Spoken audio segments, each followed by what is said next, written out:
Malam hari di wilayah perbatasan Amerika-Meksiko, terlihat para polisi sedang menyergap rombongan imigran gelap yang mencoba menerobos masuk jalur perbatasan negara tanpa izin. Saat proses penangkapan, ada seorang pria berhasil kabur.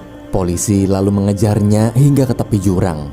Karena merasa tak ada jalan lain lagi, pria itu pun memutuskan untuk meledakkan diri. Sementara di sisi lain juga sedang terjadi teror bom bunuh diri dalam suatu supermarket kota Kansas, Amerika oleh sekelompok pria tak dikenal.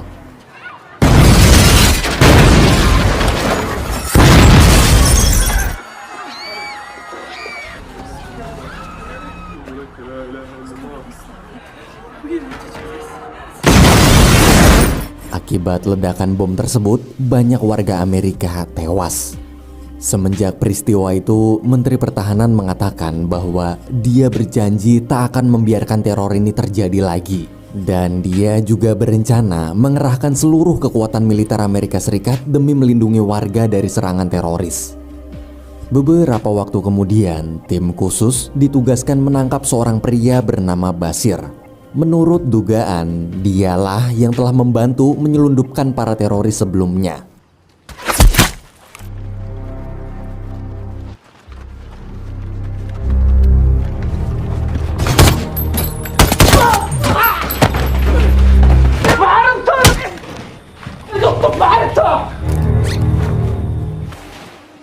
Esok hari, Matt menginterogasi Bashir. Dari hasil penyelidikan, para teroris sebelumnya itu berasal dari negara Yaman. Mereka berhasil masuk ke Amerika melalui jalur perbatasan Amerika-Meksiko. Bashir diduga membantu menyelundupkan para teroris lewat jalur laut. Matt di situ memaksa Bashir memberitahu siapa dalang yang membayarnya untuk melakukan pekerjaan ini. Sambil mengancam bila masih tak mau buka mulut juga, maka Matt akan membunuh seluruh keluarga Bashir. Mendengar ancaman tersebut, Bashir akhirnya mau buka mulut. Selesai interogasi, Matt melapor pada atasannya. Dari hasil interogasi, ternyata dalang di balik ini semua adalah pemimpin kartel narkoba terbesar di Meksiko, bernama Carlos Reyes.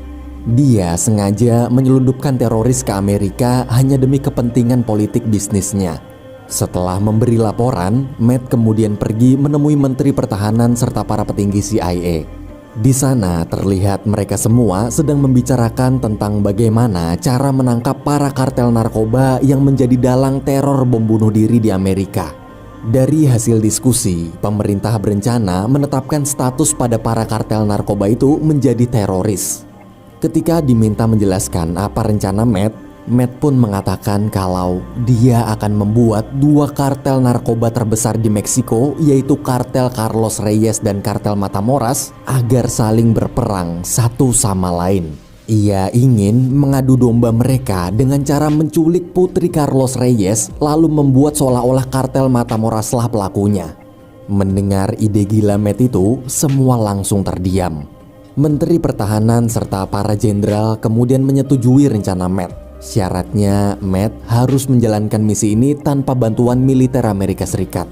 Mereka tak ingin nama Amerika tercoreng jika sampai media dunia tahu bahwa Amerika lah dalang dibalik semua rencana adu domba kotor ini. Matt lalu menemui pemilik perusahaan militer swasta. Ia ke sana untuk memintanya mensuplai persenjataan serta anggota pasukan terlatih selama menjalankan misi. Dengan budget misi sebesar ratusan juta dolar, mereka berdua pun sepakat. Malam hari, Matt pergi menemui Alejandro untuk mengajaknya bergabung dalam misi ini. Tanpa banyak basa-basi, Matt di situ hanya menyebutkan satu nama, yaitu Carlos Reyes. Mendengar nama tersebut, seketika Alejandro langsung setuju bergabung karena bos kartel narkoba yang ia bunuh sebelumnya ternyata bukanlah bos tertinggi. Ia masih belum puas bila dendamnya pada pemimpin tertinggi kartel narkoba yang sudah membunuh anak serta istrinya itu belum terbayarkan. Keesokan harinya, Matt dan Alejandro mulai bergerak. Sebagai langkah awal dalam memicu peperangan antara dua kartel besar, Matt memerintahkan Alejandro membunuh pengacara hukum kepercayaan kartel Matamoras.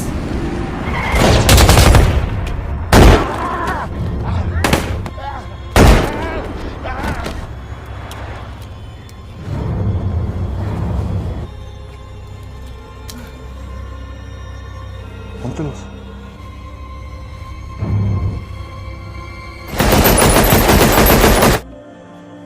Matt lalu menjalankan rencana berikutnya. Kali ini dia akan menculik putri Carlos Reyes yang bernama Isabel Reyes waktu pulang sekolah. Setelah memantau cukup lama, Isabel pun muncul.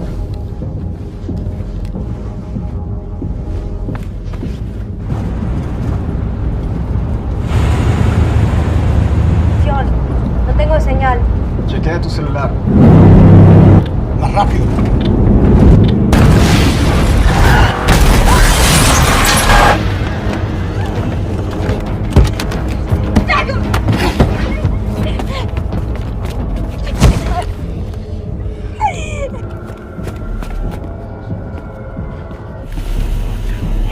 El Carlos Reyes, cartel de Matamoros.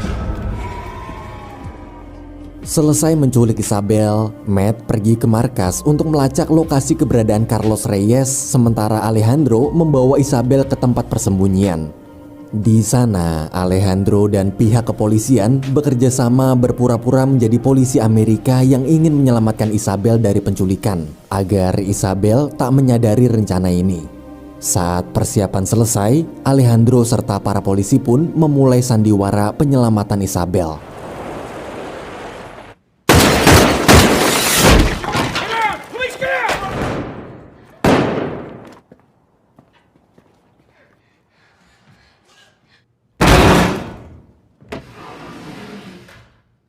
Are we clear?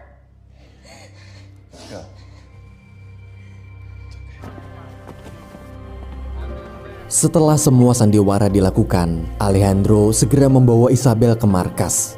Ketika sampai, Alejandro berusaha meyakinkan bahwa Isabel kini telah berada di tempat aman sambil berjanji akan memulangkan Isabel kembali ke keluarganya nanti. Mendengar ucapan Alejandro itu, Isabel mulai percaya dan menganggap Alejandro adalah orang baik. Esok hari, Matt bersama Alejandro pergi menemui teman lamanya bernama Rafael. Mereka membicarakan tentang rencana lokasi tempat Isabel dipindahkan nanti. Mereka berencana menempatkan Isabel ke wilayah kartel Matamoras untuk memicu peperangan antar dua kartel. Dalam perjalanan, Matt dan Alejandro tak sengaja menabrak seorang bocah yang tiba-tiba muncul. Bocah itu bernama Miguel. Ia merupakan salah satu anak buah Matamoras. Bukannya minta maaf, tuh bocah malah marah-marah. Ketika sirine mobil dibunyikan, barulah Miguel sadar kalau mereka bertiga polisi. Tak lama kemudian, Miguel bersama sepupunya pergi menemui seseorang bernama Galo. Galo ini adalah tangan kanan Matamoras. Ia bertugas mengirim imigran-imigran gelap ke Amerika. Miguel nantinya diberi tugas untuk menjadi pemandu para imigran gelap melewati jalur perbatasan menuju Amerika. Galo juga menjanjikan Miguel bayaran mahal jika dia berhasil mengirim rombongan imigran gelap melewati perbatasan. Mendengar tawaran tersebut, Miguel pun setuju. Keesokan harinya, Matt dan timnya dikawal oleh kepolisian federal Meksiko dalam misi memindahkan Isabel ke wilayah Matamoras. Ketegangan mulai terjadi saat tim Matt melewati jalan berdebu. Ketika mereka semua kesulitan melihat sekeliling, tiba-tiba tim pemantau satelit memberitahu bahwa ada tank mendekat dari arah kanan.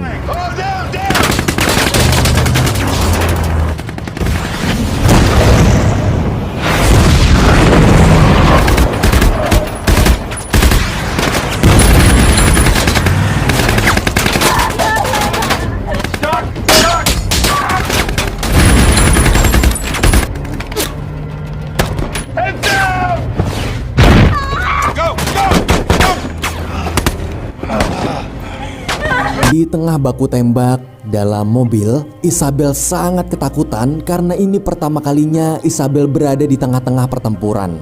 Saking paniknya, bukannya tetap sembunyi di dalam mobil, Isabel malah keluar. Easy guys, easy. Por favor, denos ayuda.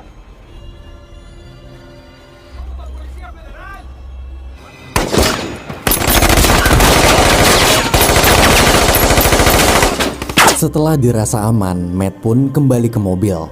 Namun dia kaget melihat Isabel tak ada di dalam. Merasa sudah tak ada waktu lagi, Matt lalu membagi timnya menjadi dua. Ia memerintahkan Alejandro mencari Isabel, sedangkan Matt dan yang lainnya akan mengalihkan perhatian musuh.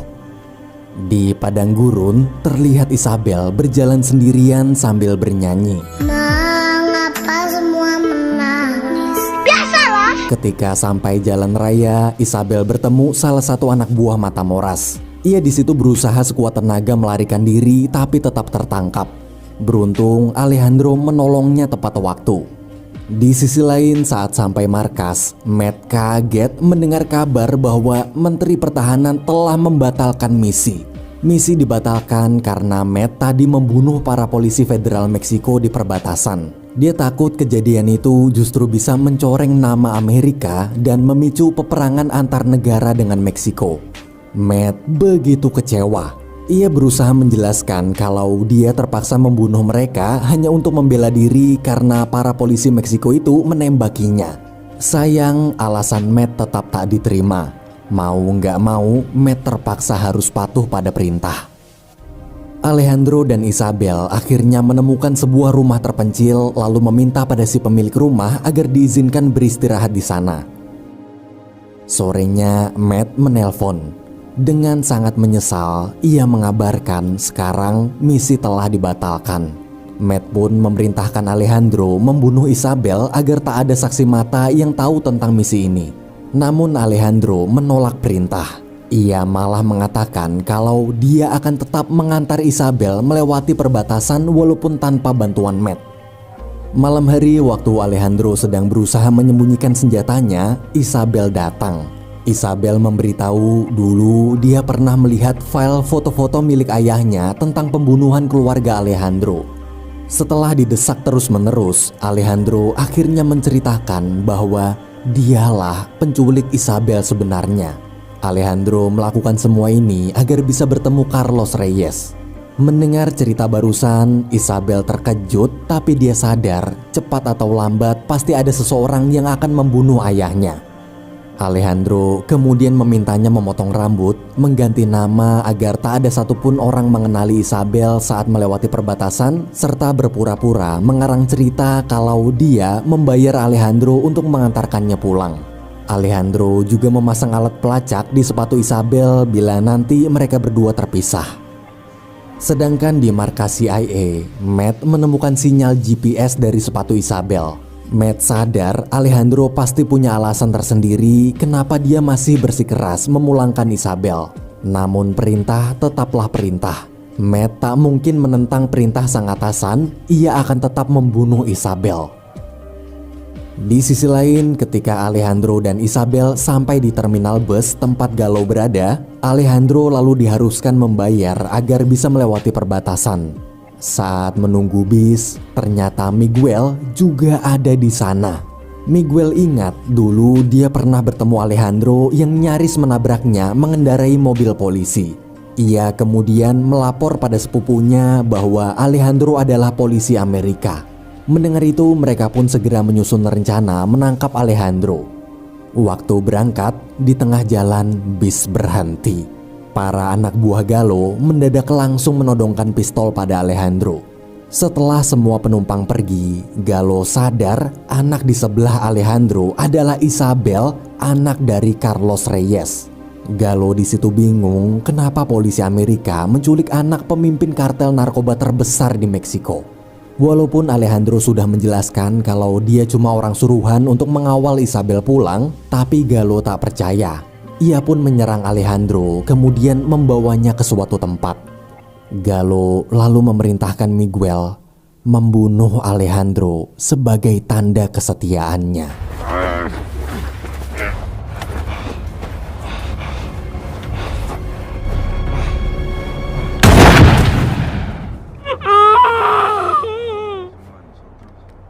¡Sicarios!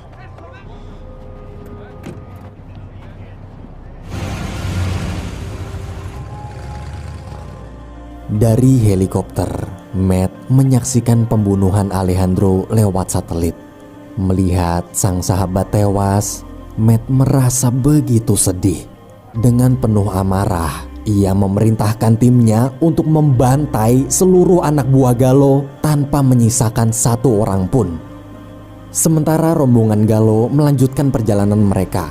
Waktu anak buah Galo lain asik bercanda, Miguel hanya terdiam. Ia berpikir mungkin suatu saat nanti dia akan dibuang bila sudah tak berguna lagi. Di tengah perjalanan, Miguel nekat melompat dari mobil lalu pergi dari sana. Tak lama kemudian, helikopter tim Matt akhirnya berhasil mengejar Galo serta para anak buahnya.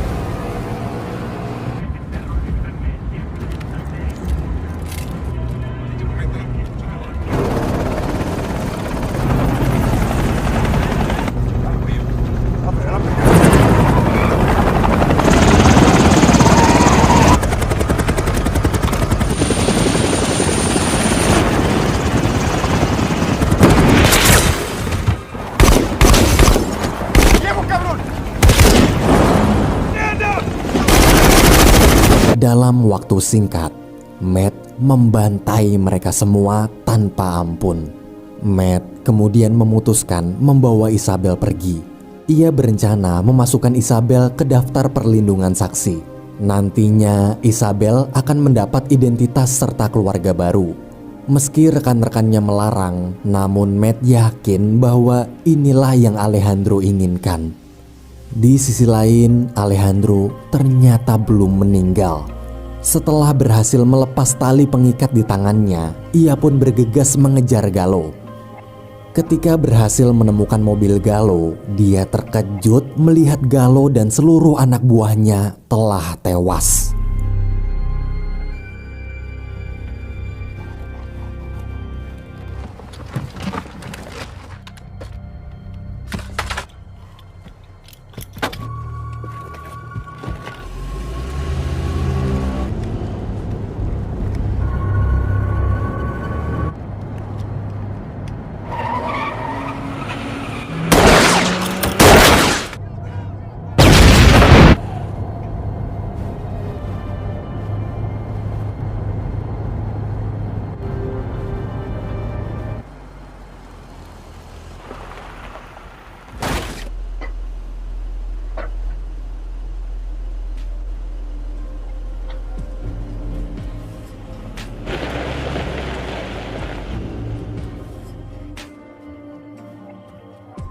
Satu tahun berlalu, terlihat Miguel sedang berjalan santai menuju suatu restoran.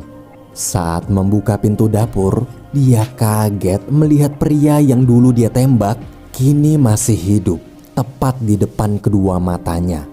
Alejandro lalu menyapa bocah itu. Kemudian bertanya apakah Miguel mau menjadi seorang pembunuh bayaran sama sepertinya. Bila tak tertarik, Miguel boleh keluar. Tapi bila tertarik, maka Alejandro akan mengajarkannya semua hal tentang bagaimana cara menjadi pembunuh. Film pun berakhir.